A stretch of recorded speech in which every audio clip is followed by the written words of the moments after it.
One, you may begin. Good afternoon, everybody, and welcome. I hope everybody had a safe and happy and restful holiday. This time I call to order the regular meeting of the Louisville's President's Council, but before I do, we owe an apology to Marie Abrams, Jan Carson, and all of the other women's basketball fans who are out there watching the game. I realize we are cutting into the game, and you all can choose which one of us you want to mute. So with that, we're going to have to move forward because, as you know, we'll continue to work virtually. We've got some great updates, and we look forward to answering any questions that you may have. Again, the Q&A button is over on the right-hand side of your screen. So if you have a question, click on it. Jake's going to be managing that and queuing in your questions where appropriate. If you're having trouble, email or text Jake, and we'll see if we can get things worked out for you. If for some reason that doesn't work out, we are recording this meeting so that we can go back and pick up those questions, and you can see where your questions were answered. And for anybody who was unable to attend the meeting today, it'll be recorded so that members can look at it in the future. So with that said, our first item of business is to welcome our newest members. So our first newest member is Benita Black. Benita is a partner at K&L Gates Law Firm at its Charlotte office and is a member of the Mergers and Acquisitions Practice Group. With more than 3 decades of experience in private practice, Benita focuses her work on corporate and public finance, nonprofit law, and other corporate law matters. Benita holds a bachelor's degree from the University of Kentucky. It's not something we're going to hold against her now, to keep that in mind. But and she's a Harvard Law graduate. She served as a member of the U of L Board of Trustees from 2017 to 2020, and has served as trustee at St. Francis School, a committee member at the Community Foundation of Louisville, general counsel for Women Influencing Louisville, a board member at Business Diversity Network of Kentucky, and a former member of the Family and Children's Place. President Bendapudi personally requested Benita join the council because of her expertise as a member of U of L's governing board and her commitment to the university. Welcome, Benita. Next is Wilson Chan. Wilson is an enterprise account executive at Veritas Technologies, a global leader in data protection, availability, and insights. Wilson is a dedicated graduate of U of L who spends many hours volunteering his time to enhance the efforts of the Alumni Association and the Speed School of Engineering, and recently he established the Chan Endowed Scholarship. He continues to seek creative opportunities to enhance engagement of alumni and consistently goes above and beyond to serve as an ambassador for the university. Wilson was nominated by Josh Hawkins. Next, we welcome Marcus Fulmer. Marcus is a graduate and former football player at U of L, specifically a Cardinals cornerback from 2004 to 2008. He graduated on the honor roll, I should mention as well, the President's honor roll. Currently, Marcus is a financial advisor, secondary growth leader, and diversity inclusion leader at Edward Jones in the Highlands neighborhood office. Marcus has had his own successful Edward Jones business for over 8 years in the Louisville market.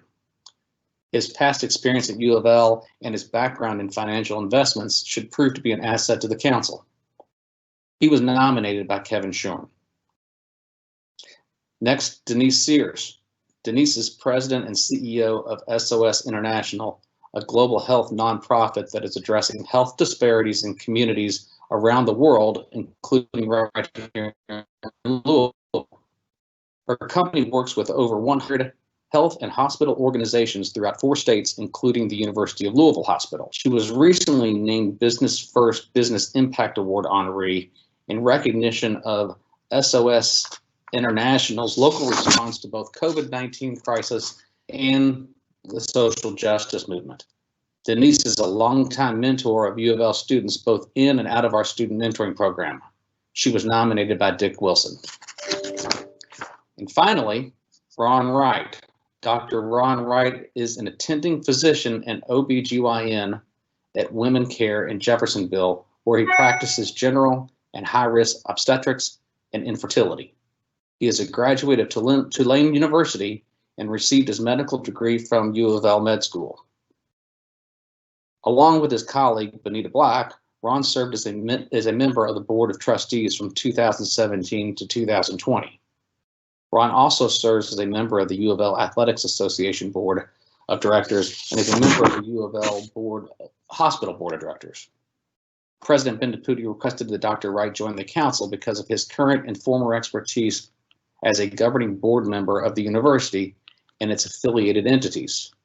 I hope you will join me in welcoming our new members, and I speak on behalf of the entire council when I say to each of you, we welcome you to our council. It's fabulous to have you here. This is normally a time where we have an opportunity for you to stand up and we all have a chance to give you a big warm round of applause, but sadly we're doing this, we continue to do this virtually, and someday we will do that in person. So again, welcome to each of our new members. Our next item of business is to update the council on the academic unit committee schedule through 2021. As you will recall, during our last meeting, we had 3 outstanding updates from business school, engineering, and public health committees. Thank you, Marty McClellan, Joe Steyer, and Jim Allen and their respective deans for such great presentations. In the same vein, we have proposed the following schedule for committee updates. At the April 6, 2021 meeting, we will receive updates from dentistry, music, as well as social work. At the July 6th meeting, we will hear from education, graduate, and the law school committees. Graduate school and the law school committees. On October 21st, that's our annual meeting, by the way, we will be hearing from arts and sciences, medicine, and the nursing committees. And then in January 22, we're going to repeat the process again, and we'll hear from engineering, public health, and the business committees, and so on and so forth. So we're going to continue this, and we believe this is the best way for us to accomplish our committee's goals, which is ultimately to form advisory committees within each of these units, in those units that don't already have them. We know that some units already do. This will aid in achieving both the missions of the individual school as well as the missions and strategic plans of the university. In order to set the expectations and goals for the committees to report to the council, Jake and I will be in touch with the committee chairs here shortly, and we will sit down and have a meeting with you, the respective deans, the development officers of each academic unit. If you have any questions about this, please contact me and Jake, but what we'll do is we'll sit down with you all in a virtual call like this, and we'll set out expectations, and then you all can begin to put your committee meetings together. Please continue to be engaged with your committees, and even those of you who aren't reporting out right now, let's stay in touch with our deans. Ask the chairs and the committees to stay in touch with our deans so that we can continue to help them with their mission and strategic plan inside the school, and as it relates to the greater mission and strategic initiatives of the university. Our next item, let's stop there real fast, Jake. Is there any questions or anything coming in? Questions? We have no questions at this time. All right, super. If there are any questions that you think about that relate to this, we'll obviously bounce back to them. If you want to pop them in to the chat, we can bounce back and Jake can queue them up. So thank you all very much. So with that said, our next item of business is the report of the president. Neely, the floor is yours, ma'am.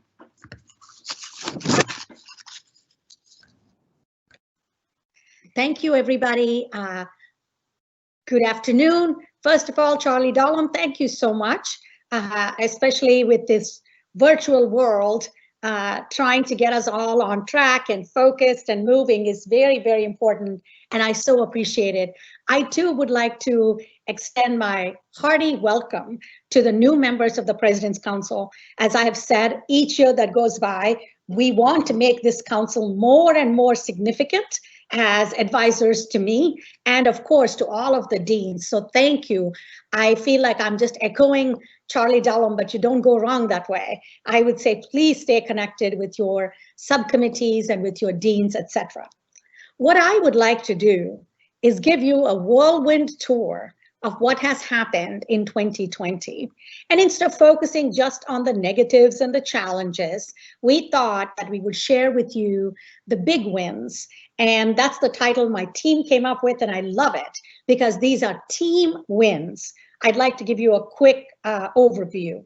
One other thing I'd like to share is Henry Heiser yesterday said, hey, could we get an update on the foundation and what's happening? And that's the kind of team we have, that with no advance notice, I reached out to Keith late yesterday, and he said, yes, he'd be able to give a quick overview of what's happening, all the wonderful things that are happening at the foundation.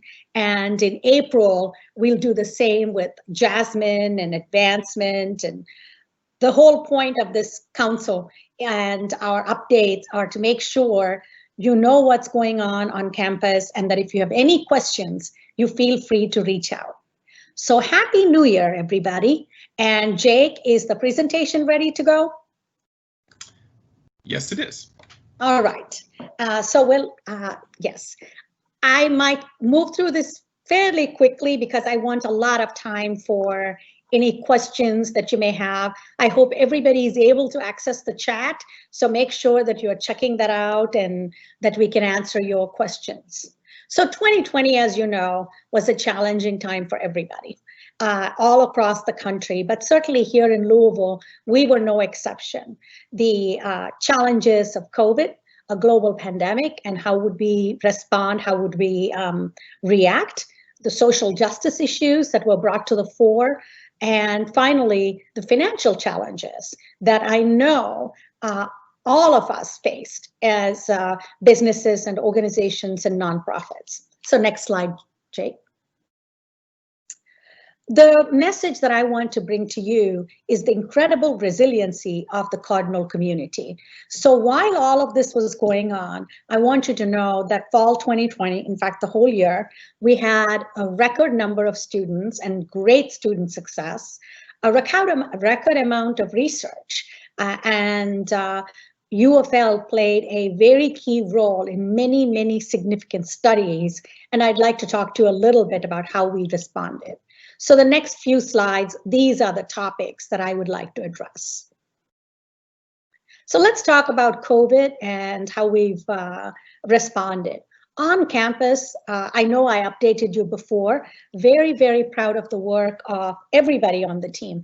Beth Bain, Kevin Gardner, I could go on and name every single person on my cabinet, but we quickly implemented Mary Elizabeth Miles with HR, very quickly implemented a remote work policy for our staff, moved most of our courses to online hybrid, provided COVID testing. And I'm sure you'll have questions, but even for the spring semester, as students start next week, we're planning to have the first 2 weeks of every month be mandatory testings. Everybody's tested, and as you know, it's a 14-day timeline. So we are hoping that we catch every student and faculty member and staff member. Developed a website, and big kudos to the whole Office of Communications and Marketing team because they updated it almost daily. And as you all know, we were able to pivot very, very quickly to online and hybrid, among the fastest anywhere. Within 3 to 5 days, it was either fully online or hybrid teaching. Next slide.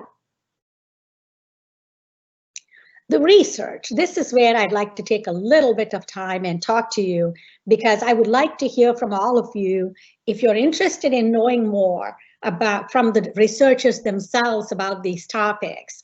We cannot do it always within the time frame of the formal meeting, but perhaps we could do Zoom calls for people who are interested to learn more. It's something I would like Mr. Dahlem for you to consider if that's something that the council would like to be involved in, or perhaps invite other people to participate. So in terms of addressing COVID, I know you've been watching, I'm sure, through social media and coverage, but some of the things that are happening here are really remarkable and world-class. So we have a Center for preventive medicine, predictive medicine, that's for biodefense and emerging infectious diseases. That work I wanted to point out to you because of the remarkable confluence. We have three people at the Brown Cancer Center, Dr. Paula Bates, John Trent, Dr. Miller. They had worked within the Brown Cancer Center on something called the Aptamer. And I will do my best to explain this, but it's to fight cancer. And essentially, it's a way to latch on to the protein of the cancer cell so that it cannot propagate throughout the body. And once COVID-19 hit, they quickly thought, could we actually leverage this to fight COVID-19 as well? And luckily for us, we have Dr. Ken Palmer, who heads up the CPM, as I told you. So that particular group of people working together have actually looked at how to use the Aptamer as a potential therapeutic, and that work continues. And in fact, Dr. Palmer, working with the Department of Defense, the National Cancer Institute, the University of Pittsburgh, is also involved in a second research stream. So I'm jumping the co-immunity project for a minute. So we go from number 1 to number 3 listed here, which is a nasal spray. And that's a fascinating idea for viruses. So whether it's people who cannot take the COVID-19 vaccine that's available now, or for high-risk individuals, but he also believes there is a possibility to attack a variety of viruses, from Ebola to hepatitis. So that's work that is funded by the Department of Defense and NCI and all the others that I mentioned to you. So very, very impressive. The Co-Immunity Project. This is the one that I hope you all are aware of. This is the Community Co-Immunity Project.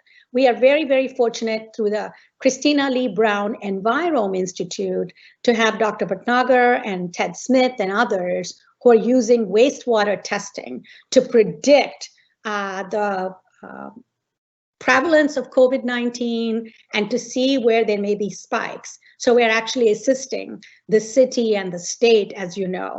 And there's also some interesting work coming out of there. So if any of you is recovering from COVID-19 and you're interested in being part of long-term healthcare monitoring and testing, they would be a great place for you to reach out to. Let me bring up a couple others that may not be what you think of immediately, but are impressive things happening at this university. One is DataSeam, and this is work by John Trent. Remember, we mentioned him before, where they're using the computers that are in Kentucky public schools. So as you know, this vast network of computers all across the Kentucky public schools are used during the day, but during the evening, many of them are just lying fallow. Nobody's using them. And so Dr. Trent and his colleagues use that as a supercomputer, as a grid, because you need that level of computing power.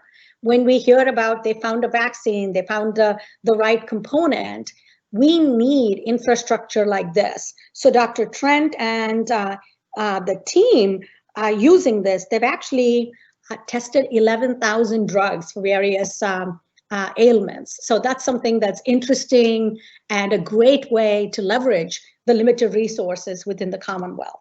And finally, I just want to give a shout out to Jason Salim and his colleagues who are using texts about COVID to make sure that veterans, again, as you know, a population we care very deeply about at UofL, that they are staying healthy. So these are reminders, monitoring their tests and making sure their symptoms, making sure that they know where to go, etc. Could we go to the next slide? And in the community, equally, I am so proud. I may not be able to list every single individual, I'm tempted to, but I want to give a shout out to Leslie Sherwood, who is in our AVP for research, as well as Sherry Hildreth from our environmental health and safety group. Early on, I hope many of you recall that there was a scarcity of N95 masks, even for healthcare professionals. It was national. And how did we in Louisville not succumb to that? Well, these individuals came up with a way to use hydrogen peroxide, aerosolized, I think, and don't ask me details, but they were able to sterilize 7,000 masks each day. And that's something, again, when we think about impacting the community as a Research One university, let's not forget these many benefits that come out. And you all know that early on, we were doing the tests, not just for all the hospitals in Louisville, but a couple of them outside our region as well. So that's something that we're very proud of. And our faculty in our School of Public Health and Information Systems, they are really leading the charge. At Louisville, not only Dr. Sarah Moyer and the Public Health Department, but I also want to call out Paul McKinney. Send good thoughts to them, because Dr. McKinney now with the Center for Health Hazard Preparedness is very intimately involved and helping to supervise the vaccines and the mass vaccination that needs to happen. So those are some examples of what's going on. And finally, this got a shout out from our mayor, and I'm very proud of the efforts of our Speed School. Within our additive manufacturing group, Ed Tackett, working with students and community volunteers, they were tremendous. There were about 150 community volunteers and about 80 students. They were able to 3D print face shields, nasal swabs, and by the way, they sent it across the country. So that was the impact of that work.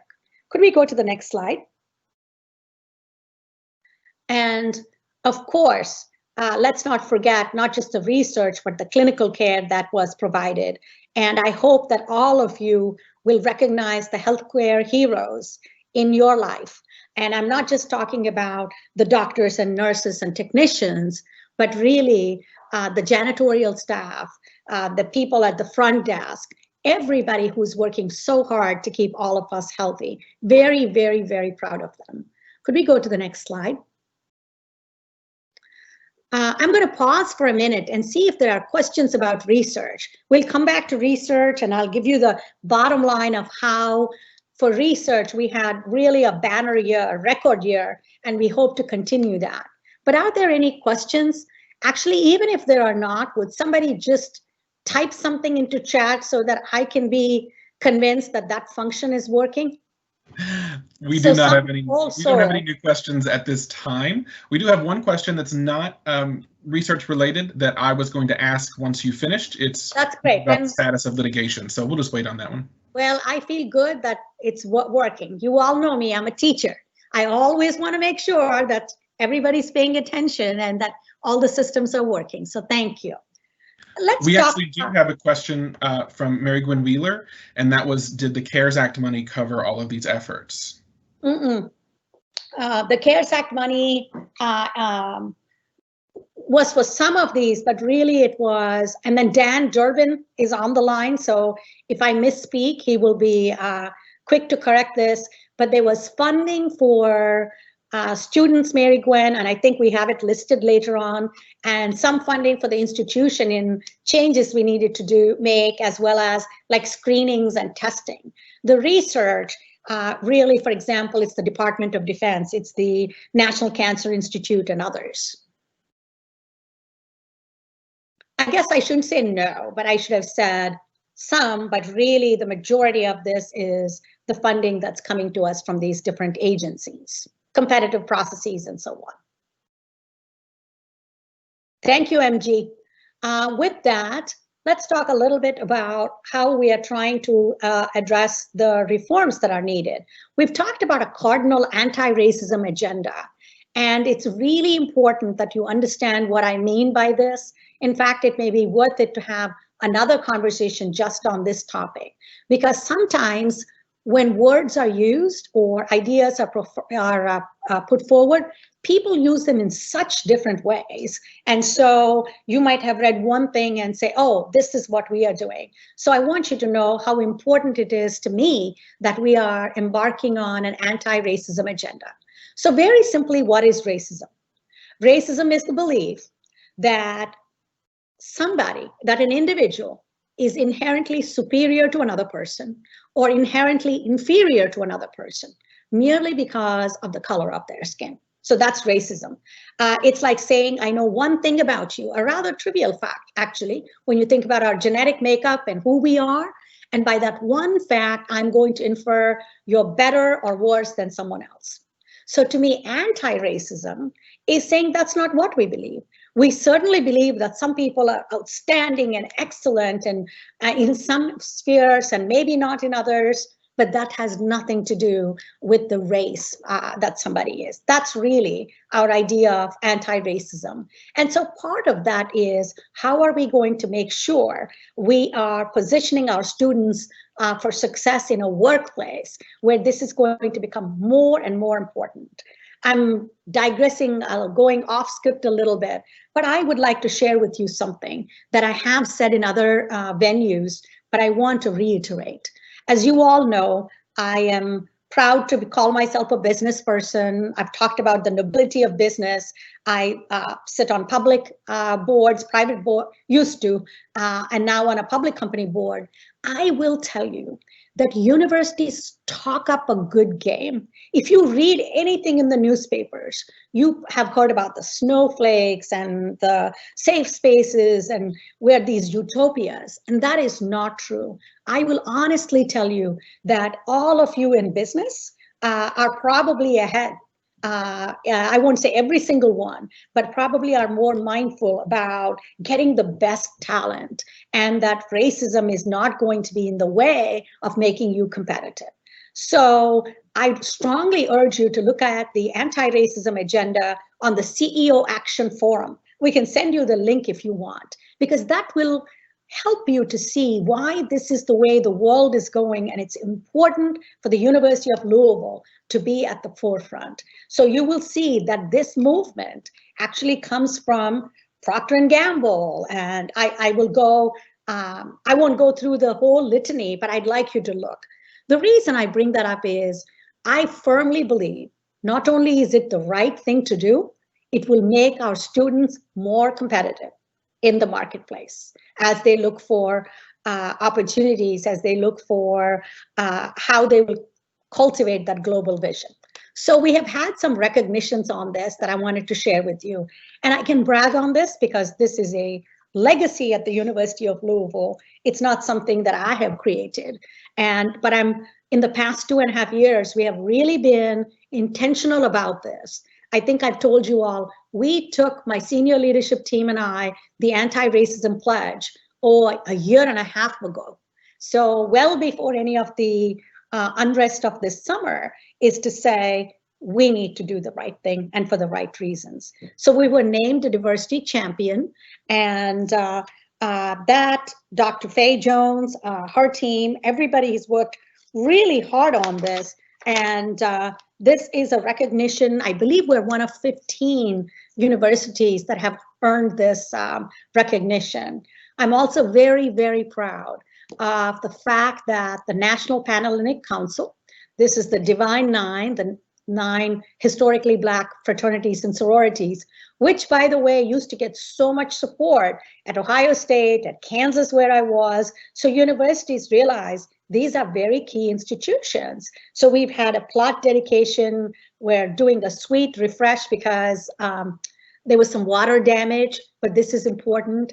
And then one of the things we did, and we're not unique in this, I know lots of universities tried to do this, but I'm very proud that we said, however it came out, and whatever your individual judgments are, that when the Breonna Taylor verdict came out, we knew that there would be people who would be upset, no matter what the issues might be or what the decision might be. So we decided to provide an opportunity for students to engage, to talk, to process.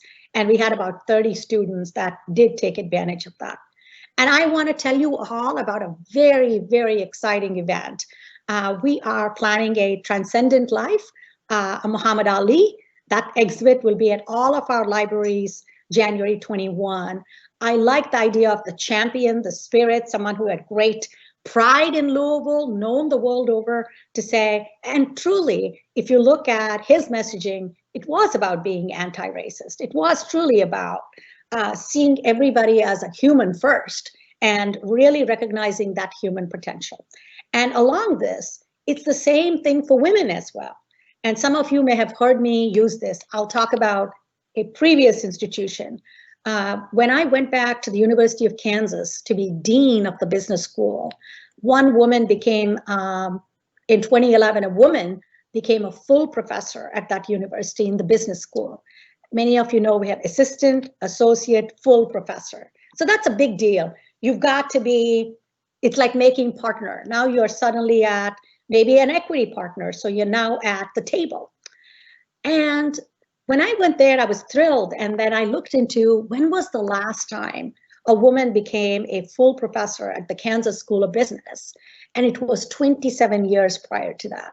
I will tell you, the statistics are nearly as dismal. They were, certainly at Ohio State when I was there, and everywhere. This is what I mean by universities talk a good game, but if you really look, we don't really figure out how to support what's happening. Are we recruiting people right? Are we supporting them right? Please know that I believe in inclusive excellence, right? So this is not it's not a dichotomy of we're either going to be excellent or going to be diverse. That's a cop-out. And you know the statistics. Look at any business. You know that their returns are much greater, the greater the diversity at the top, of course. It's a matter of listening to many different perspectives. This also means diversity of thought. So you could have a group that looks very unlike each other, but if they all believe the exact same thing, we are not going to be advancing. It's that collision of ideas and perspectives that moves us forward. Very, very proud of the NSF grant to improve STEM opportunities for women as well. So this is an example, Mary Gwen, of a $1 million grant that came to us to try to pursue this. Let's go to the next slide. Neely, before we do, we have a question from John McCall while we're on this slide.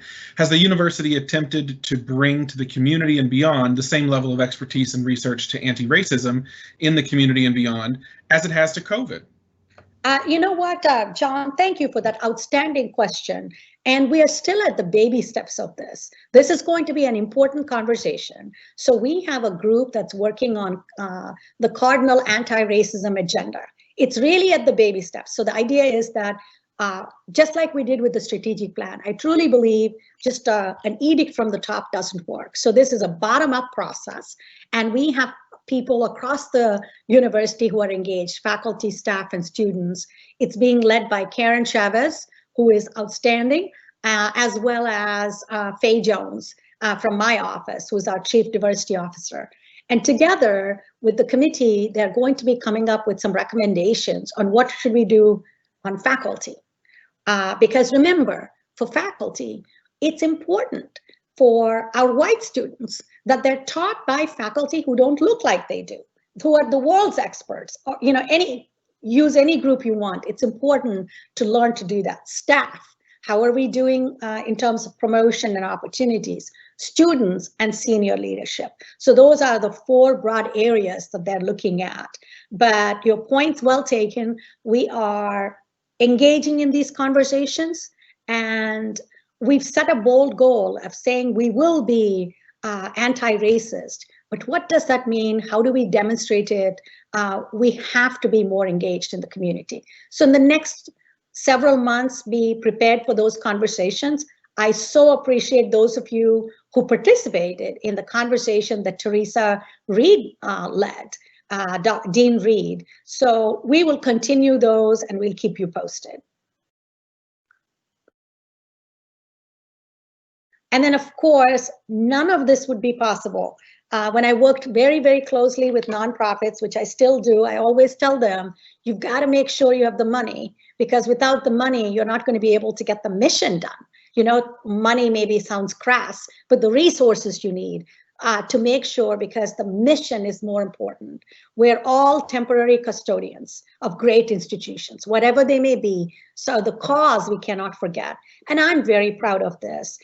Dan Durbin, again, can give you a lot more detail. We'll definitely share it at the Board of Trustees meeting as well, but it was important. Several things that we've done in these last 2.5 years. Hold on, give me a second. This is from Oh, Dan is on the call. Jake Beamer to my rescue. So if you have more questions, Dan can share. But things that I'm proud of are we now have multi-year budgets. Imagine we're like a overall between the university and the UFL Health. That's a $1.8 billion system. This is a $1.2 billion system. Yearly budgets don't make sense. So we have multi-year budgets, so you can plan a little bit and see, and transparency, more responsibility for making sure that everyone understands every penny in, every penny out, what are we going to do? I am proud that we acted very quickly in putting together some measures. They were not easy to do, but it was cuts that we needed to take in retirement contributions, salaries, some limited furloughs that we needed to do. And that really saved us from the agony that many universities are going through now. If you act early and if you're prepared, I think that we can make more progress than scrambling. And a lot of credit to Dan Durbin and his team for looking out, but really equally to all of our deans, vice presidents, vice provosts, and to shared governance. I really want to thank our faculty and staff governance chairs, because these were things that it's something I believe in, that we are going to bring all of us to the table. I will own whatever decision we make ultimately, and good, bad, or ugly. But it is important to hear multiple perspectives. So very proud of that, the risk mitigation strategy that we've had underway. So let's go to the next slide. Before we do that, we have a question from a comment from Bill Stone. He wants to say how proud he is of U of L research and community activities regarding COVID. So thank you, Bill, for that. And then we have the question from Ron Wright.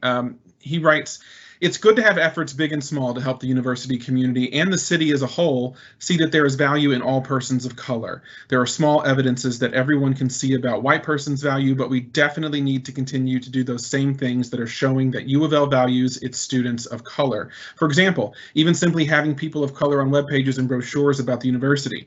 His question is there a group involved in university publicity that addresses this? Yes, Dr. Wright, I am so glad. I told you I'm not going to let you and Bonita go. So I'm so glad you've joined. This is an incredible team. You'll find that all the council members are dedicated and care deeply. And I agree. And okay, I'm going to put on my marketing professor hat for just one moment. This is a fine line that we have to always follow. I will tell you that sometimes what happens is in brochures, they represent people of color. So if you see something, you might think, I can speak to this because I remember at Ohio State, as one of the few women professors and certainly women professors of color, I'd find my picture on the most random websites. One time it was parking. And I was like, people are like, why are you on that page? I have no idea. And so you got to be careful with this, but I could not agree more. It's tough to be what you cannot see. And that's important. So let's, not to put you on the spot, but to know that Dr. Wright is there as a successful physician. If students see him, that makes them say, oh, I could do that too. I could be that too. So we are being very, very thoughtful about it. And we do have a group that's looking into it. But I'll also tell you that I push back on, make it realistic. Don't, this has to be real. We can't just use it for show and not follow up with that level of representation. So you're absolutely right. And part of the anti-racism agenda is exactly what you said. How do we uplift and showcase what people can be, and so that everyone can reach their potential? I know that Michael Wade is on the call as well. If there's anything else you want to add to that, Michael? OCM reports up to him, communications and marketing. That's why I asked. I think you covered it well, Neely. I would only add that as a part of the anti-racism agenda, Ram, that one of the areas that we're looking at specifically is presence. And that specifically is covering the external marketing, the recruitment of students, staff, and faculty to the university, with an eye towards addressing exactly the question that you've raised. So we agree we can be more intentional about doing that work with the cautions that Neely's provided there. So agree completely, and thank you for raising that. And I again, for all of you, but I'm just so thankful that you're on this council, and we're going to push this forward together. I mean, imagine if we could be the university where we show the community, and which is something else that Ron raised, and John McCall asked, of not just within our walls, but what can we do to uplift and position Louisville and the Commonwealth for greater success. I won't go through this again and again, but so very grateful. I hope you feel equally proud.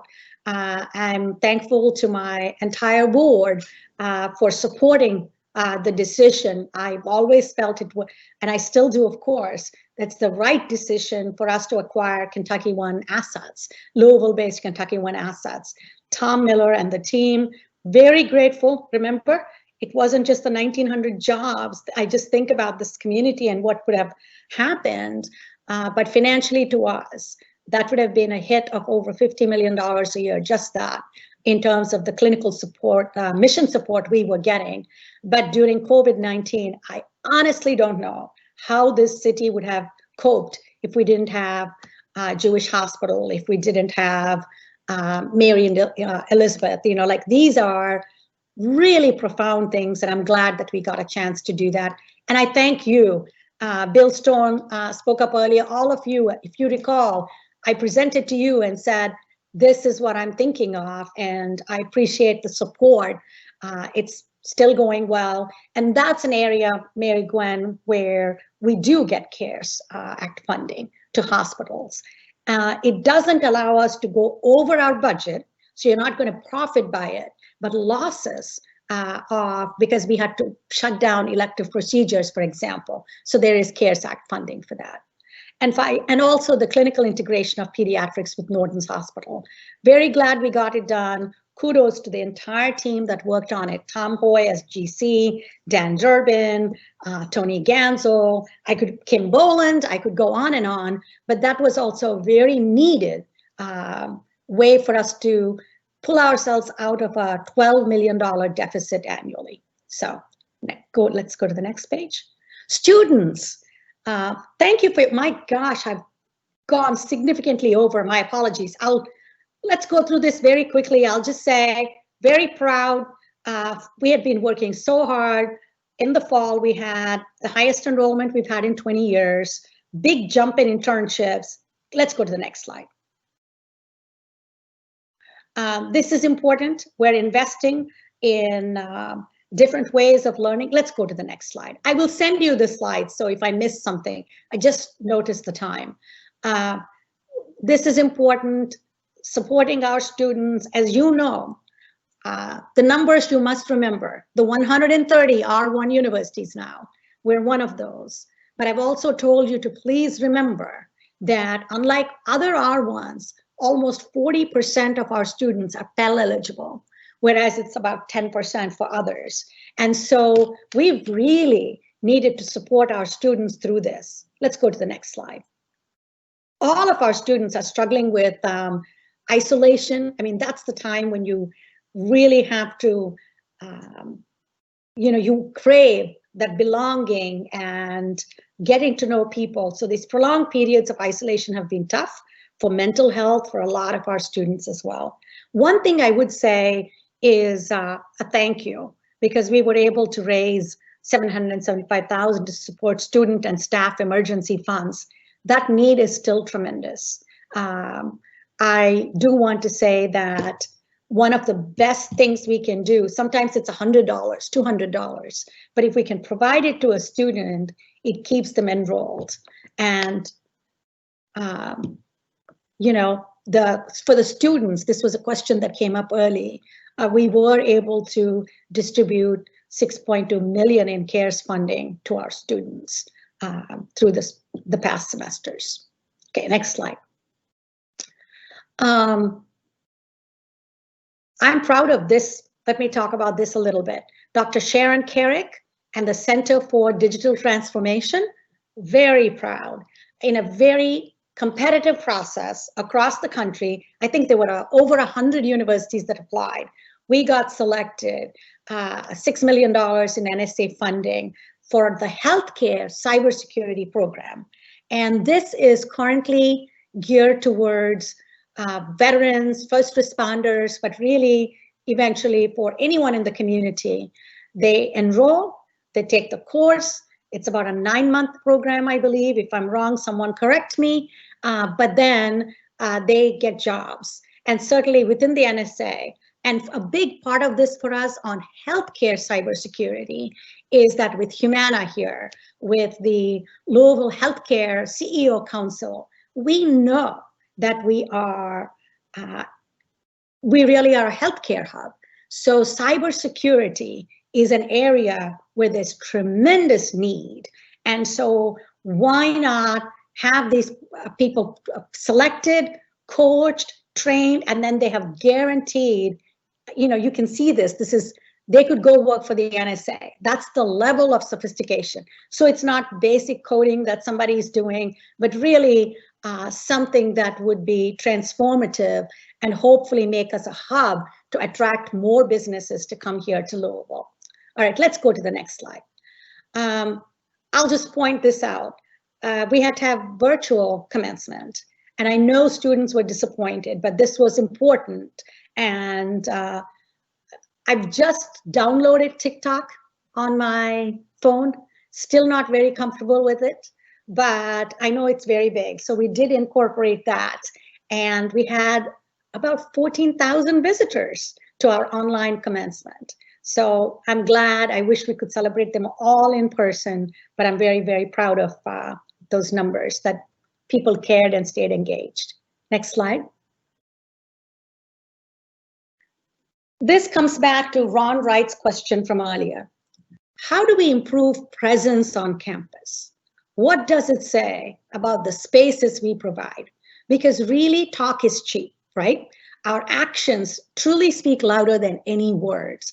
Something that I discovered, I believe it was my first semester on campus, where with a couple of leaders, Beth Boehm, Michael Wade, and I, and Modine Taylor Archer, we went to the Equity Cultural Center that we had. It was dilapidated. It was in terrible shape. And the students told us that they had been promised that this is predominantly students of color, that they would be given a new building, and that they had been promised a new building by a previous administration. And when I came back and looked, really, it wasn't anywhere on our priority list for buildings. But once you make a promise to a group, whether it's you or whether it's your predecessor, the students don't know. They think that we are repeatedly ignoring them. So it's very important that we give this pride of place, that we say, we want you and we are uplifting you. We want you here. So we have a new culture and equity center.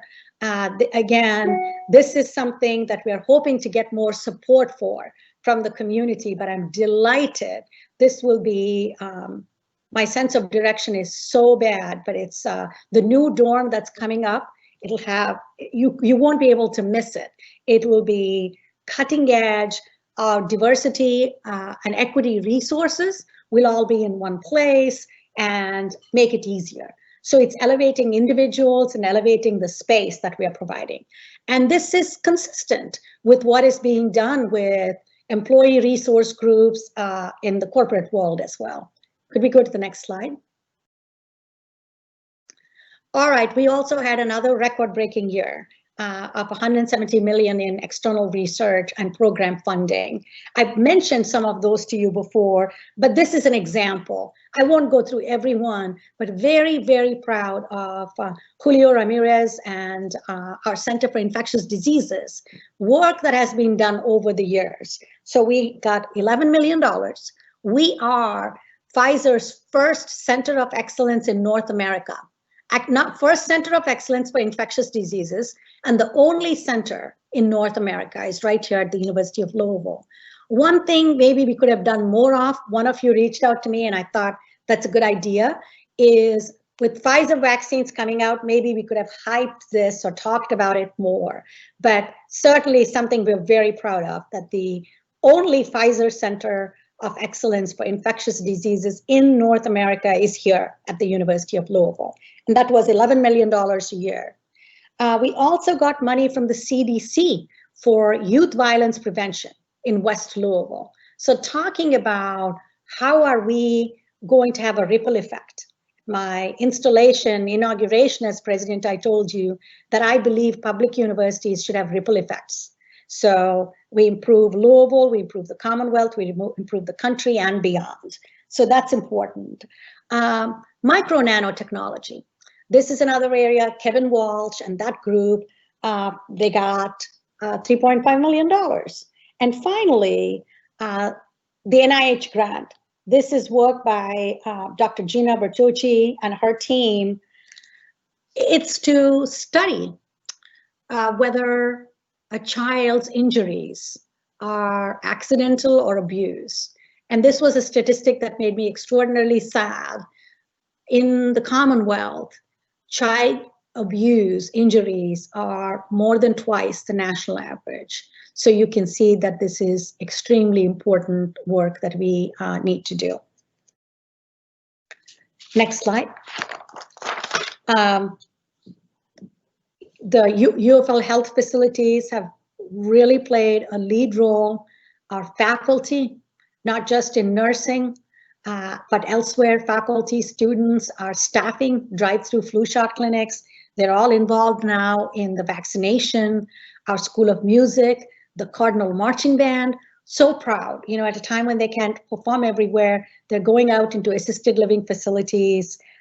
They've also performed to thank the frontline workers. Our work around community engagement, so like the examples would be the Co-Immunity Project, examples would be the youth violence prevention, etc. That was over $27 million in grants over the past year. Let's go to the next slide.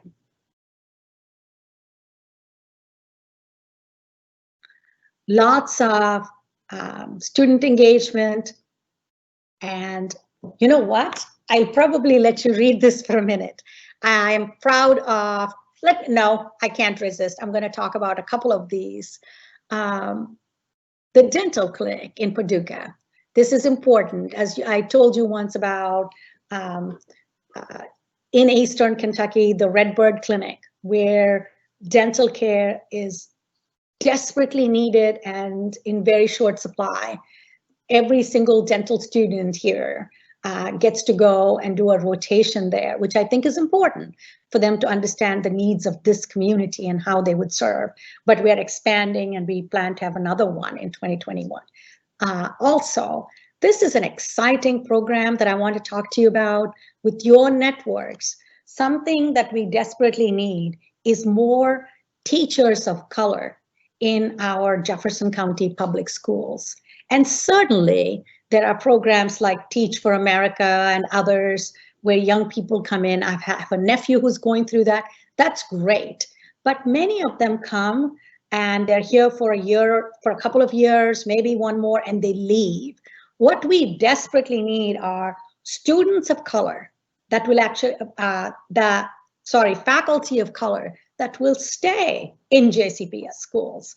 So very innovative program, and kudos to our Dean Lingo and our School of Education. A program that's called the Louisville Teacher Residency Program. So for example, a person of color that is highly accomplished, maybe they're getting ready to retire, or maybe they just want to switch careers. In the past, if they didn't go through undergraduate in education and get that teacher certification, they would not be eligible to teach. But here we have high caliber individuals who genuinely want to stay in this community and make a difference. So in this program, which is a year-long program, what better way to learn? They are apprenticed, if you will, to a master teacher.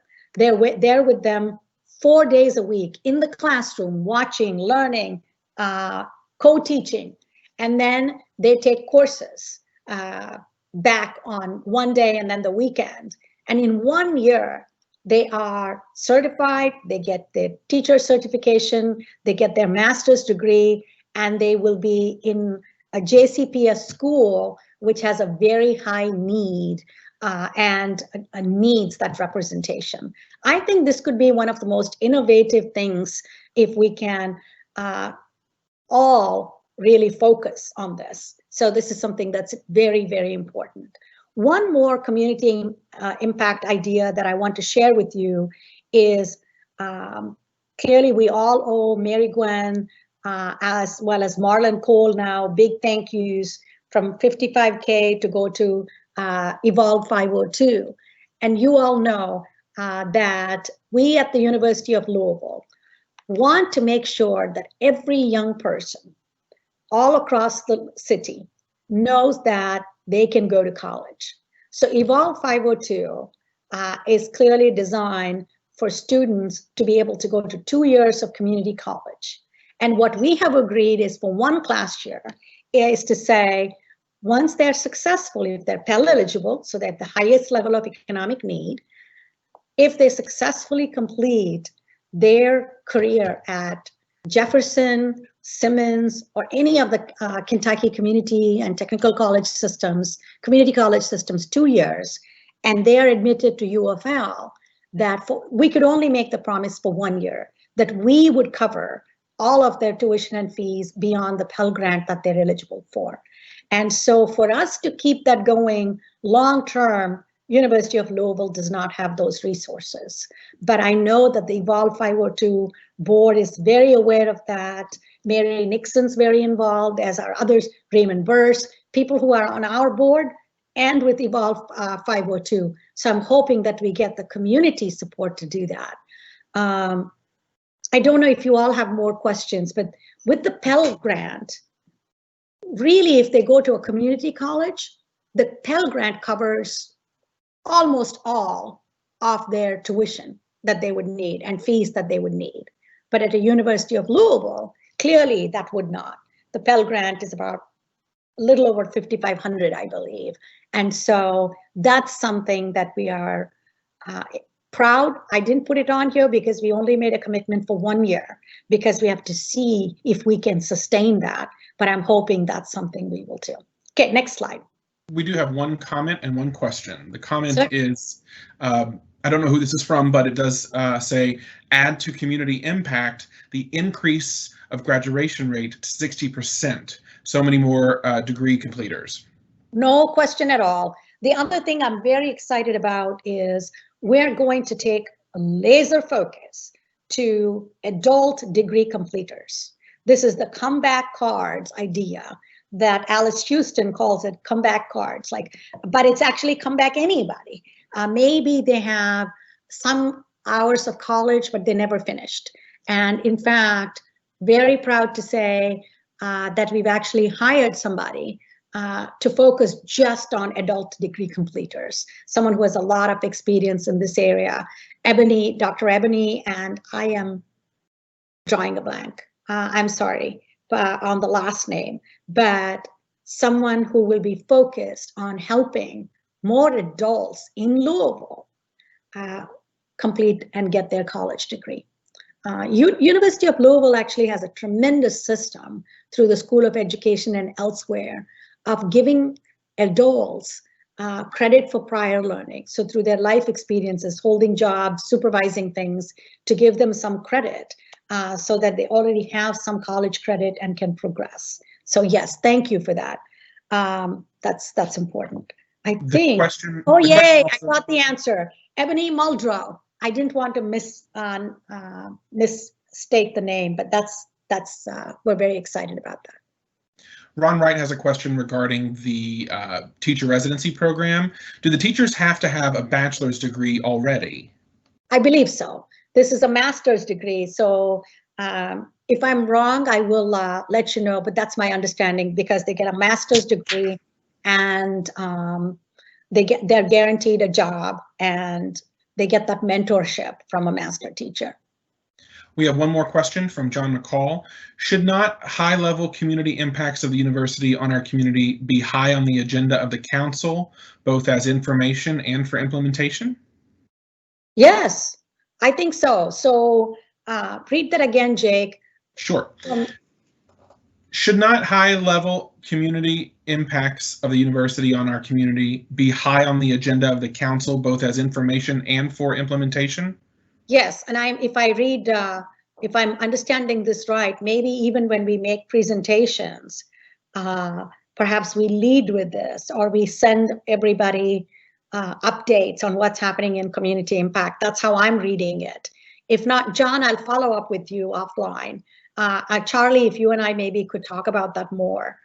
Charlie Dahlem and I will talk about this too. Glad to do that. Yes, ma'am. And now it's time for questions. And I am glad to answer any questions at all.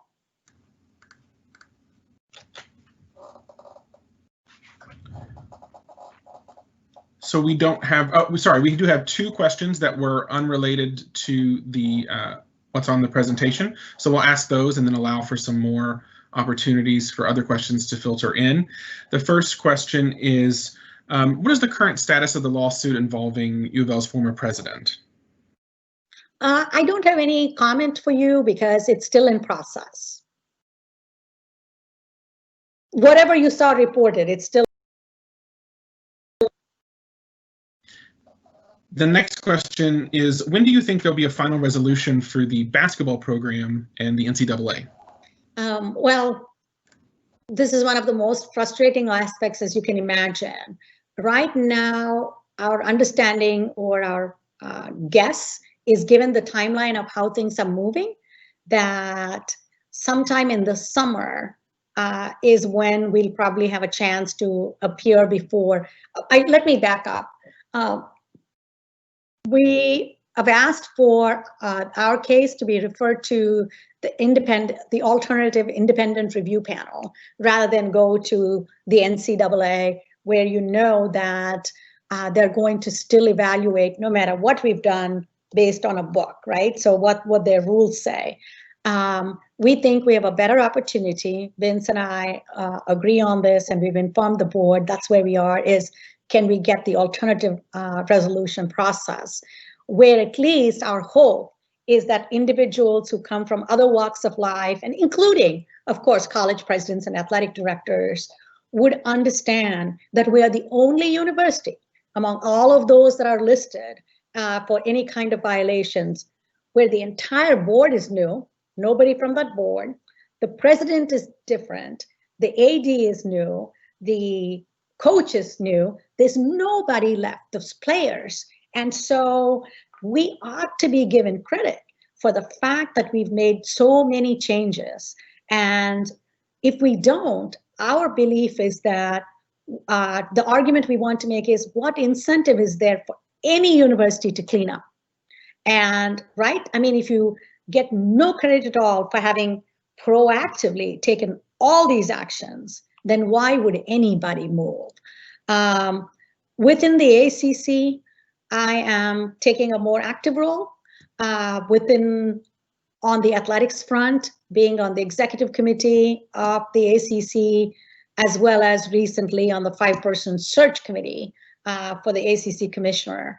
And the more we delve into it, it's so clear that all of my peers are equally frustrated at the pace of the NCAA and the resolution. So maybe I gave way too much information, but I'm saying that my guess is we'll hear back from the NCAA, and my best information is sometime in the summer, fall is when we may have an opportunity to present to them our case, argue our case.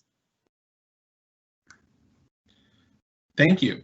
We have no additional questions at this time. If you would like to turn it over to Keith. I would, and if I may just make a quick comment, for those of you who may have joined late, yesterday some of us were on an email chain, and late in the evening, Henry Heiser, Henry, if you're listening, you know, I told you that if you ask, I will try to make anything happen, is said, what about a quick update from the foundation? And Keith Sherman had literally no time to prepare, pull something together. But I knew he could do this because I have seen the tremendous progress that's happened within the foundation and how excited I am about where we are. The other thing that I'm so pleased is that Jasmine Ferrier, the incredible Jasmine Ferrier, who heads up our advancement, and Keith work very, very closely. So we'll get that update to you later. We couldn't get everything together on very, very short notice and timeline. But Keith, if you would please give an overview. We actually have one final question, and I think it's important to get it in. What is the status of our relationship with IBM that was rolled out about a year or two ago, designed to increase the technical expertise within our community? That's actually going very, very well. We were able to, everything kind of with COVID-19, everything's kind of candidly slowed down because of the number of individuals we would have and where that is going. But Sharon Carrick and the Center for Digital Transformation, it's going very well. We actually were recently able to renew the relationship, and we'll get you an update on that as well. And that's it. Okay, thank you very much. Okay. I should tell you that the NSA grant that we got, the relationship with IBM was actually very key in getting us that, for example, to say that we have the ability and we have the programming and the capability to teach that. I should have mentioned that. Okay, well, great, Neely, thank you, and thank you to the President's Council. Wish everybody a very happy, healthy new year. It has been an incredible year for the foundation. I thought I would take a step back just for those that are new, just to remind you that leadership of the foundation changed December 1st of 16. Beginning in January of 17, we sought the association governing boards and sought their help in just overhauling the foundation's governance, policies, practices, etc. And in doing that and really overhauling everything, now AGB actually has referred other foundations to us to help them achieve governance best practices. And I'm really quite proud of what we're doing, how we're doing it, the engagement of the board, just the transparency with which we're operating, and it's been recognized by AGB as well. So, things in terms of governance going very, very well, but what you're more interested in is the financial performance. And so, Jake, if you could go to the next page, please. So again, just a little bit about the past. Remember that we at times our spending outpaced our earnings, and some funds in our endowment, for example, and our gifts were spent for U of L, but for purposes outside of the donors' gift agreements, and that was in part again that the governance challenges that were there, and donors didn't really have transparency into their funds and how they're being spent and the degree to which they were being spent, etc. Today our earnings, they typically outpace spending. I say typically because we know that with market volatility there could be a time where we're not able to out-earn our spending, but you want to out-earn your spending over a period of time. We are always now complying with our policies and procedures, and even perhaps more importantly, our donors can absolutely be assured that through our very robust compliance processes, gifts are only being spent for the purpose the donor put into their gift agreement. And whatever they've told us they want that money being spent on is all that it is being spent on. We actually operate a little unusually for colleges and universities. We operate on a reimbursement system. We implemented that because of past issues. And what that means is the university has to spend money first and then seek reimbursement from us from their philanthropic gifts. And before we'll release the money, we ask each dean and as well as somebody in Dan Durbin's office to sign an attestation that tells us that they spent the money consistent with our donor gift agreements. We, much like Reaganomics, we trust if the money is there and they've signed that attestation, they've done what they're supposed to do, but we then have to verify it. And so every month we actually audit the actual expenses and just ensure that money was in fact spent the way it was supposed to. There are times where we find that it's not, and in those cases that money is returned to the principal of the account and made available to the unit to use going forward. The other thing that we've done in working with the Office of Advancement is created a donor portal.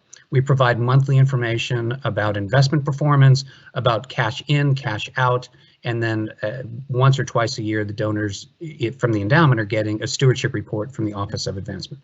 Okay, Jake? So as we try to recover, and I want to explain this because it was, I think, over the last several years, a challenge for donors to feel comfortable donating money to the foundation, particularly into the endowment, given the performance and the value of those accounts. And so in an effort to demonstrate not only through our reforms, but putting our money essentially where our mouth is, we've invested over $20 million of new cash into the endowments to expedite recovery of underwater accounts. An underwater account being that the market value was less than the donor's original gift, right? And so at one point, to put that in perspective, we were underwater by almost $60 million. And we have reduced our underwater balances by 80% as of November 30th of 20. I just actually today, while I was getting on this call, got an advanced look at how December looks, and tentatively we've picked up another almost 3% in market value, which is just tremendous. We have changed all of our service providers, including our investment advisors. We migrated to what's called an outsourced chief investment office, and we hired a firm out of Portsmouth, New Hampshire called Prime Buchholz to just take a whole look top to bottom. We did that in conjunction with our investment committee, which is chaired by Mark Nickel, who's the president of Baird Trust, formerly Hilliard Lyons, and just a great group of folks that are investment professionals, experienced business people. We've changed our asset allocations. We have, after 23 years with Cambridge Associates, you can imagine that it was a pretty significant transition, and we are almost completely through with our new asset allocation. We couldn't get there 100% overnight. It's taken most of 2020 because of lockups and other things, but everything from top to bottom is completely new. I think the next slide is probably even more important and relevant for all of you, and that is this. As of November 30th, the foundation's total assets were over $865 million. Our total endowment is almost $795 million. The fiscal year returns in the main pool, that's where most of your money, for those of you that are donors, resides, is 12.6%. And for the calendar year, even with COVID and what happened between February and March, we've returned 6.8. But based on what we've just done in December, that's going to be close to 10% for the calendar year, which is just outstanding for us. And you can see the new asset allocation in our main pool, again, where most of your funds are housed. We've migrated to 50% public equities, and 30% of our pool is in U.S. domestic public equities, and that's a big shift from where we are. We have really reduced the investment expenses. We've added passive investments. We've done everything we can to mitigate the expenses to operate while still achieving the highest possible returns. Our private equity is pretty locked up, but we have moved to more fixed income and cash, almost 9%, and flex capital, which is really more hedge funds than anything, and we'll continue to reduce that a little bit as well. So we're very pleased with where we sit today. I actually was looking at some things in earlier this afternoon, and I would tell you that for those who are concerned about underwater accounts, we have over 2,000 individual endowment accounts in our pool, and after December's earnings, there will be less than 90 that won't be eligible for spending next fiscal year, which is just, our focus has been making all of these whole, and I can very comfortably and confidently say that it took us some time to implement all the changes that needed to be implemented and then gain traction and show that they're taking root, but they really are performing and everything is working the way that we had hoped that it would, and we just hope that that'll continue into 2021. So I think if ever there was a time where people could feel comfortable and confident that when they donate money to us to support units across campus, their assets are going to be very well stewarded, treated the way they would be expected to be treated, returning what people would expect them to return, and to be used for the things that the donors expect them to be used for. So with that, I will stop. I promised a quick overview, and I'm happy to take any questions that you might have.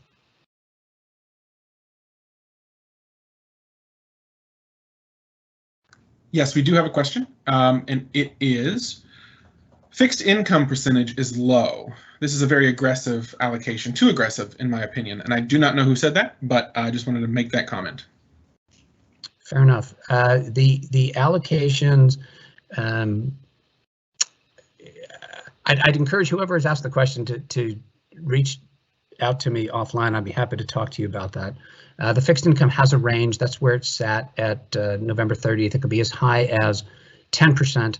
And you know, again, just as we look at one of the benefits, and Neely mentioned this earlier in her presentation, that Dan Durbin and his team, and one of the things that they've allowed us to do is to forecast cash needs over the next 3 years. And so we've worked very closely with Dan and each of the deans to understand what their cash needs will be, and ensuring that we've got enough liquid investments, whether it be in fixed income or cash, to meet those on a 18 to 24 month basis. And then with the idea of putting the rest of the allocations to work for us in the market as we continue to work towards making every account whole. Thank you. That is all the questions related to the foundation at this time, but if there are more, I will be happy to forward them on to you, Keith, and anyone else who might be able to help answer those questions. There is one question for Neely about the community outreach position. Certainly. I actually want, go ahead, Jake. There we go.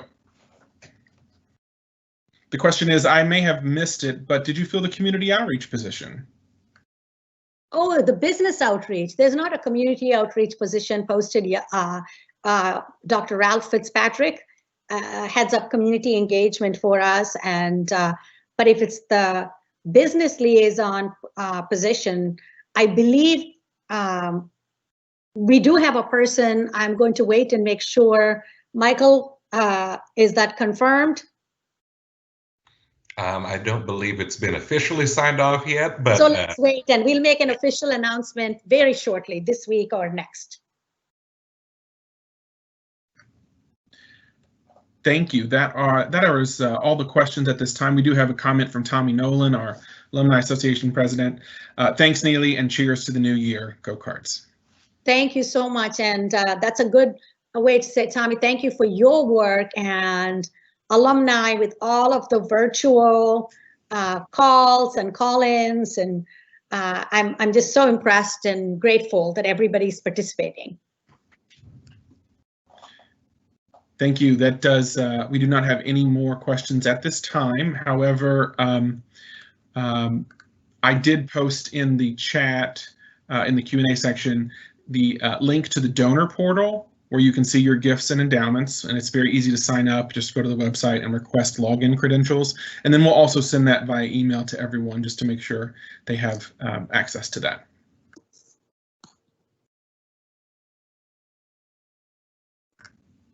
All right, Charlie, we turn it back to you. Okay, thanks, Jake, and thanks, Neely and Keith, for your reports. You know, Neely, I think, yes, I think there might be significant interest on the council and maybe even the greater community in learning from our medical researchers more about what they're doing with COVID. I don't want to waste their time. I think, you know, obviously don't want to waste their time.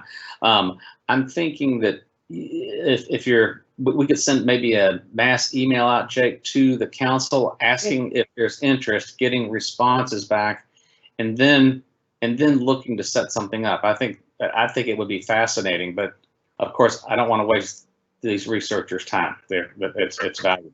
So. No, it would be valuable, but I believe that they would welcome the opportunity. Right. Yeah, I think it would be fascinating. And then, you know, Neely, on your report with the baby steps that you're taking on the on your anti-racism agenda. I mean, we're an urban university. I think it's fabulous. I think even the baby steps are going to have a huge impact and ripple effect into our community. So congratulations to you and everybody at the university on that and what you're doing to engage that in our community. There's a lot of issues, a lot of major issues, obviously that we're tackling in the community, none of which we knew we were going to be engaging in when you became president of this university. They've all come to the forefront, and we had a lot of others, and we've got a few more now, and you know, we're engaging them, and so I congratulate you on that, and thank you for that on behalf of the council. Thanks. And Keith, thank you for jumping in at the last minute and giving your report. That was a good call on Henry's part to ask for that, and so we really appreciate that. The next item is the chair's report, and I really don't have anything much to report. I just got some reminders. 2021 meeting at 4 p.m. and for the time being, they're going to obviously be virtual until further notice. And those dates are April 6, 2021, July 6, 2021, and October 5th, 2021. And the next thing is, I know that it's early. In the summertime, we start asking for nominations for new members to the council. We're trying to increase our diversity on the council, diversity of thought, race, age, ethnicity, and gender. So please start thinking that July and August will be here before we know it. And we do need to be having good candidates come on board and be considered by our nominating group. So please be thinking about that. Next, just a quick thank you to the members on the council who engaged in our student mentoring for our Student Government Association. This was a specific request of the president, and we appreciate your willingness to do this. This is separate from the council's mentoring program in the Honors Scholars House. And, you know, I'd be remiss not to mention that group. They too are always looking for mentors, and they need help matching students with mentors. In the April meeting, we're going to have Sarah Exner and Dick Wilson, along with the mentoring committee chair, Ali Hayter, report to us on their existing program activities and needs. So that's a heads up to Dick and Ali, and we'll be back in touch with you all on that. Finally, it continues to be an honor to be your chair. I guess I'm your virtual chair. So it's an honor to be your virtual chair.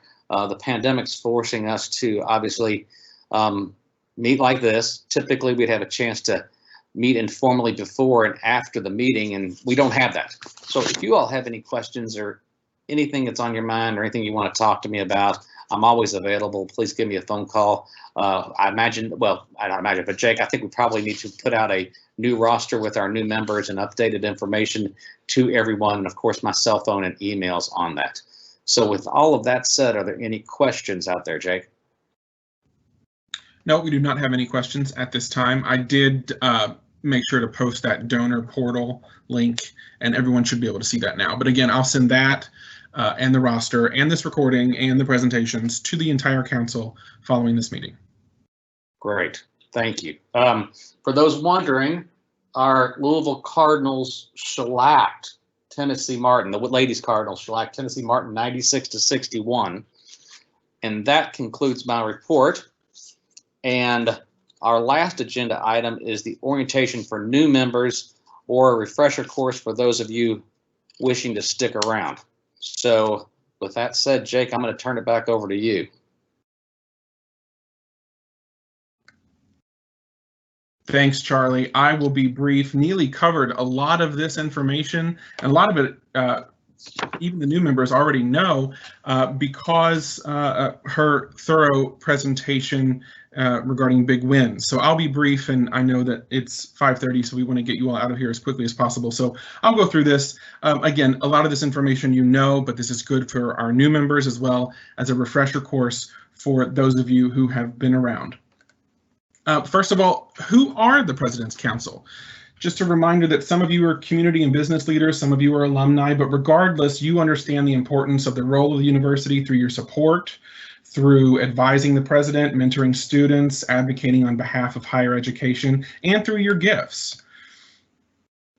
Formerly, this was the Board of Overseers, but on July 9th, 2019, we officially dropped the Overseers title and adopted President's Council, which we felt that this name better reflects the scope and objectives of this advisory board, which you are. It's composed of persons interested in and loyal to U of L who have a record in leadership in other organizations or communities who seek to advance the university. Here is a list of your committees and chairs as of now. As you can see, we do have a vacancy on our Education and Human Development Committee. There are 12 academic unit committees. Charlie is your chair, Cheryl Zimmerman is your vice chair, Dan Hall is your secretary. Dan also is chair of the Nominating and Review Committee. So thank him for that double duty if you see him. And I am sad to announce that this is Charlie's last year as chair. So all the chairs take 2-year terms, and this is his last one. So let's thank him. We've got plenty of time. We've got April and July to get through, but we've got plenty of time to thank him formally. These are your members. Of course, this is not the roster that I'll be sending out later with contact information, but these are the members. As you can see, there are a lot of you, almost 150. Over 150 actually. Our new members are highlighted here: Benita, Wilson, Marcus, Denise, and Ron. But thank you, all of you, for what you do for us. And then, as you know, Tommy, our Alumni Association president, is an ex officio member of this board. So what are the objectives of the council? And this information is in the bylaws, which you all will have received, and I'm happy to include that for our new member. The new members have received it, but I'm happy to include that in my email to the council regarding as a follow-up to this meeting. But we are here to support and enhance the quality and effectiveness of the university's programs and serve as an advisory board and continually to explore and question the university's policies while also embodying the cardinal principles, which we will get into later in this presentation. Our council meetings are held quarterly in the months of January, April, July, and October, with October being the annual meeting at which we elect officers, elect and reappoint new members, and appoint emeritus members. As you may recall, we have 2 different statuses of our members in our membership: regular members and emeritus. At each meeting, we expect to receive reports from the academic unit committees, which is what Charlie referenced earlier in terms of that schedule going forward. And then we will also receive at every meeting an update from the president or one of her reports regarding developments, trends, policy questions, with a question and answer period like we're having.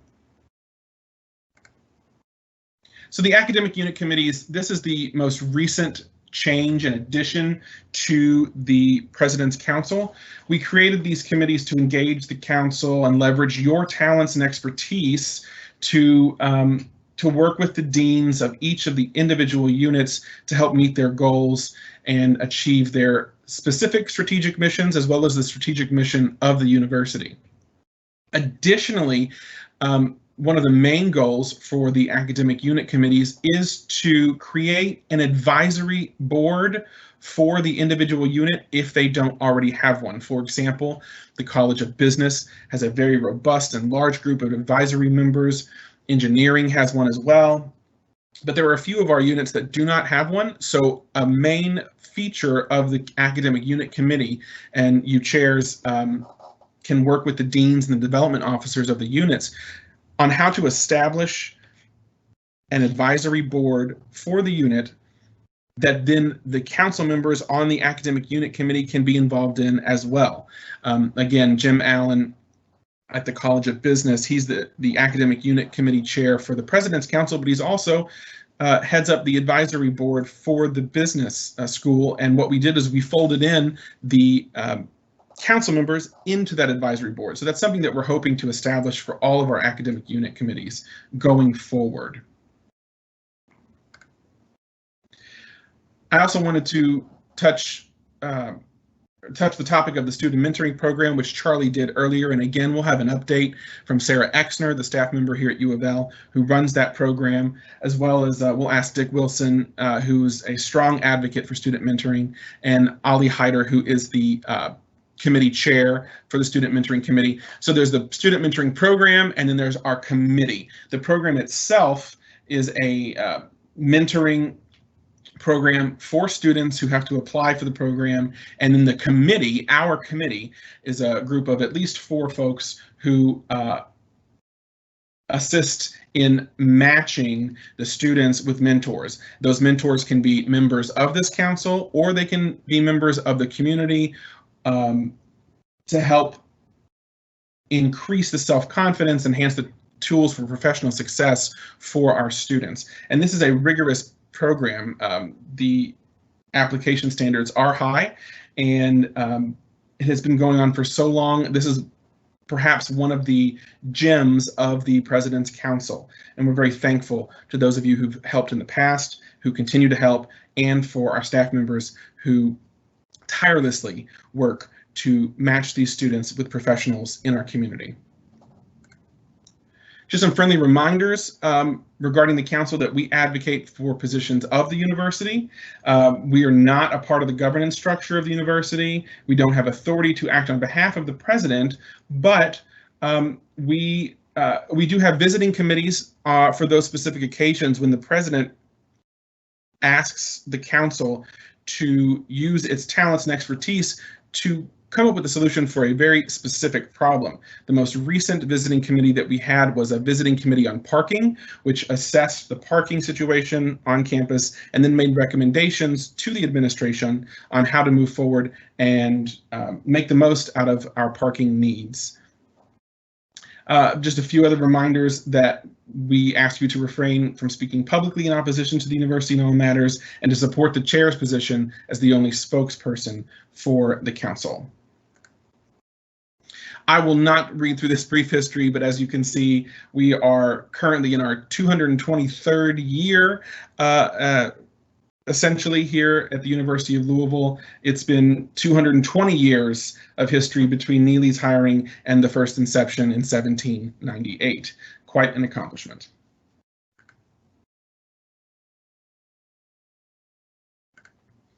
So the strategic focus of U of L, we have a mission statement and a vision statement. The mission statement, of course, is to teach diverse undergraduate, graduate, and professional students, practice and apply research, and provide engaged service and outreach to improve the quality of life for our communities. And then most recently, the university, Neely mandated that the university become an anti-racist metropolitan research university in the wake of the racial and social unrest in the city and the nation. And we have a slide on that, so more on that later. But then we also have a vision statement, which, as I'm sure you are well aware, Neely brought to us when she came on board as our president, and that is to be recognized as a great place to learn, to work, and in which to invest, because we celebrate diversity, foster equity, and strive for inclusion. In the fall of 2019, Dr. Bendapudi launched a new strategic plan for the university, which I know you're well aware of. I won't get into the specifics. You'll remember that it was a 2-3-year plans. We have links here that you will be able to click on when you receive this via email, where you can view the full plan, which you should have electronic access to, as well as hard copies. I believe we sent strategic plans to everyone. And then we also have a year 1 report that is available. We're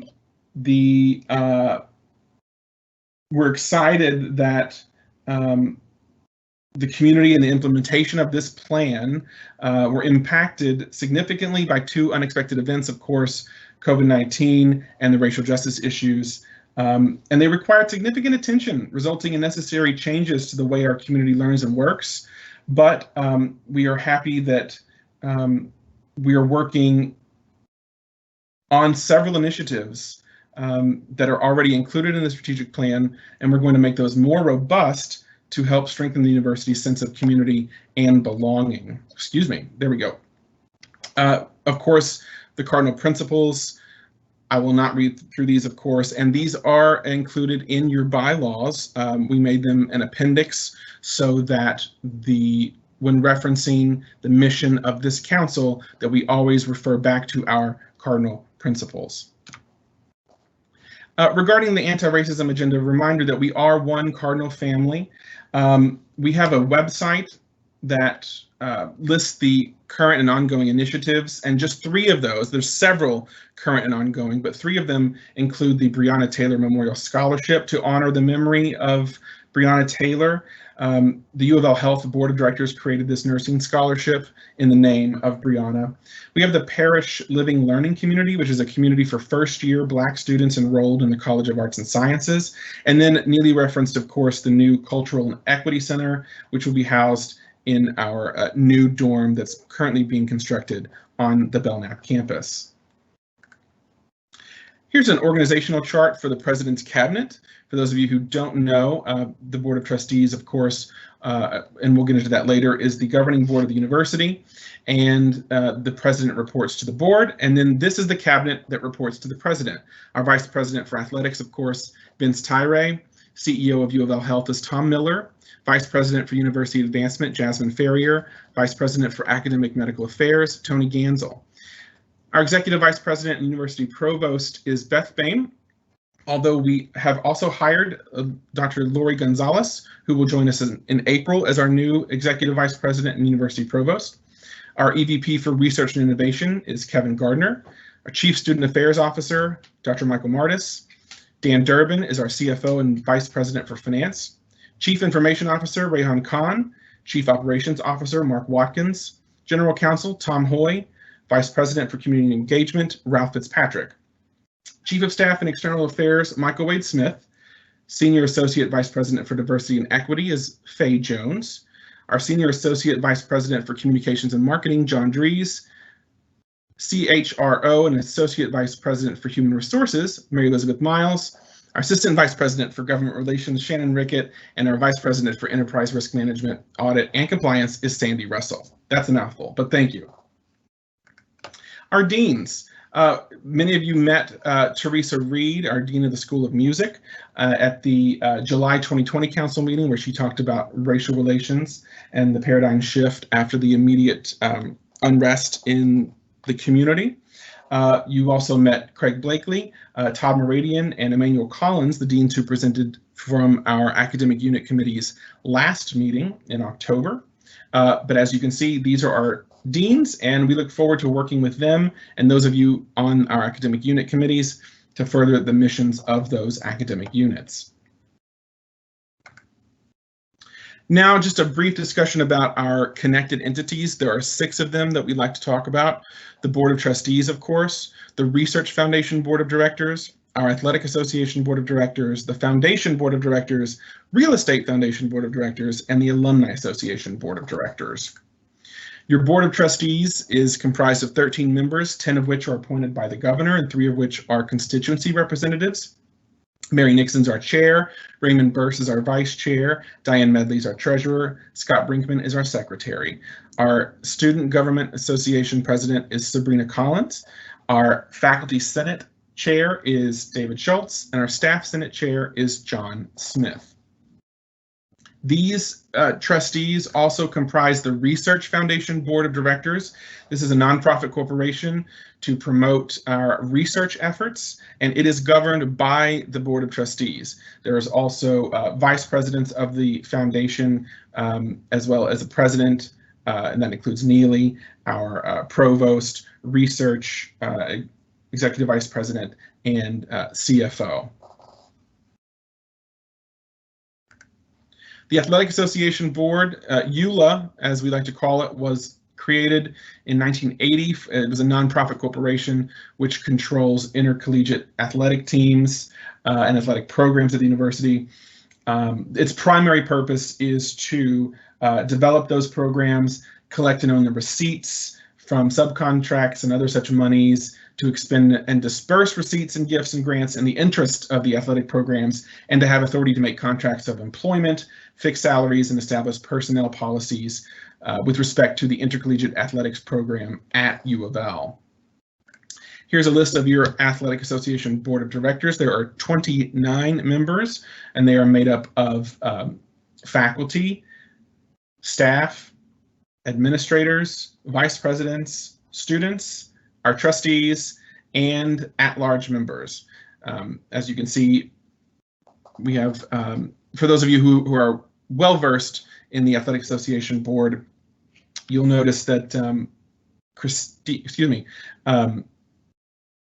Wallace Boaz is our new faculty athletics representative. She took over for Elaine Wise, who was our FAR for 22 years. So if you see Elaine, give her a big thanks for that.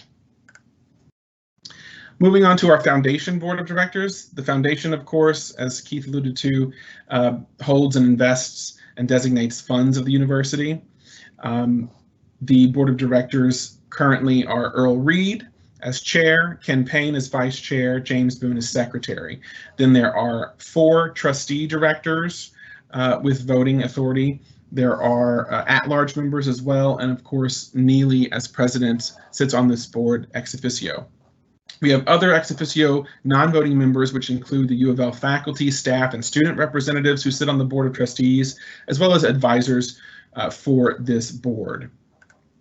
The Real Estate Foundation, just like the U of L Foundation, is a not-for-profit organization whose work is exclusively for the charitable and educational purposes of U of L, but it owns, controls, and manages real estate for the benefit of U of L, and its board members have real estate-related experience. Those members are Neely, Paul Carrico, Jill Force, Steve Galt, Mariah Gratz, Craig Hawley, Derek Littlejohn, Ken Payne, Earl Reed, Keith Sherman, Sandy Metz Snowden, and there is a typo there, I'll make sure to fix that, and Powell Spears. The last board I wanted to talk about is our Alumni Association Board of Directors, and they are the representative group of the Alumni Association members serving as the voice of the university and helping to advise the Office of Alumni Relations. And just as a reminder, whether you're an alum or not, be engaged, help us communicate, help us recruit, advocate with our policymakers, and give back. That's what we're here for. I know that was very fast, but I wanted to make the best use of your time, and I thank you for that. So if you have any questions, please let me know. And again, I will be sharing this with everyone. And Charlie, with that, that concludes the orientation.